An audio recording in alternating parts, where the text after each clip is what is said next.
Project with Frank and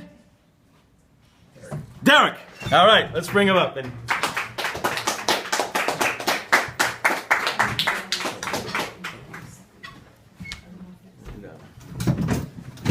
I noticed, Frank, your passion for science, and we reached out to Derek as well, and I just can't wait to hear every week you talk about your passions and bring a lot of people on board. And what do you want to talk about this week? This week, Howie, we're going to be talking about the Ebola virus that's spreading throughout Africa.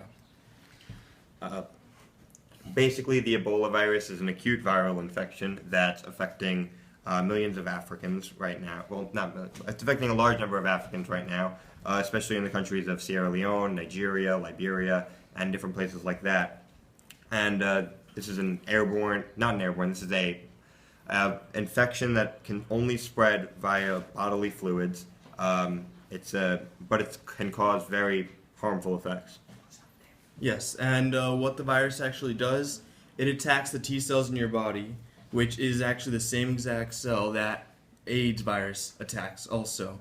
And what happens from this is your immune system gets weaker, so you're more susceptible to other diseases, and other diseases become more lethal. And basically, this virus originated from, they say it originated from the intestinal tracts of bats, and it was able to, they say that it was able to manifest itself into different animals such as pigs and dogs, and they say that the first human case was able to come as a result of possibly an African hunting either a pig or a dog and then ingesting it and thus getting infected with the disease. And with all the media going around about this, a lot of people are worried, like, are they going to be able to catch the disease? People are worried that they brought 2 scientists back from Africa to Atlanta, and that's going to spread through there. And my honest opinion, with a lot of the research that I've done, I don't believe it's actually going to spread. It is a liquid, like, it only could travel through liquids, and it would be very hard to, for it to travel out of the hospital, especially since they're taking very good care of those 2 men that were infected. And I definitely agree with Frank. And the United States has set up Ebola checking centers at 20 major ports of entry to the country. So even if someone were to enter the country from one of those infected countries, they would be heavily checked with essentially no possibility that they were able to bring the Ebola virus to the American public.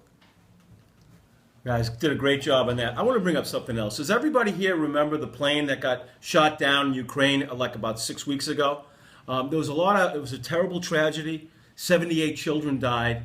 But there's a very little known fact that Frank brought to my attention is that plane crash had a devastating effect on the science community. And Frank's going to expand on that now.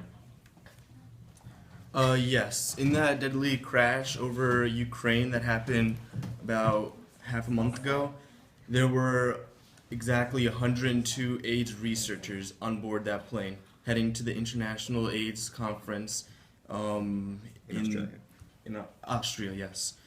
And the president and the vice president of that entire organization was there, along with about 100 other important researchers that had a lot of information, and with all those deaths, thousands of hours of work and just important information is now lost, and it's just very devastating what happened, because now research is going to be slowed. And Derek, last thing, talk about the impact you feel being on this segment and getting students involved who share your passion for science. Well, I definitely think that we need to begin to spread the word about science because, especially in Long Beach High School, we're losing science classes left and right. Many of there's only one AP science class left in the high school, even though we're moving to an IB program. But many of the classes are being cut, so we need to make sure that science is still a major priority in the school. And there's a lot of students who are definitely interested in science and don't really have the chance to go into what they're interested in, especially in Long Beach High School, because they're not really afforded the opportunity to by the school. So that's great. Harry. Great job. Let's give it up for Derek and Frank, the scientists. Great job, fellas. And we look forward to next week from 191 Sunset in Island Park.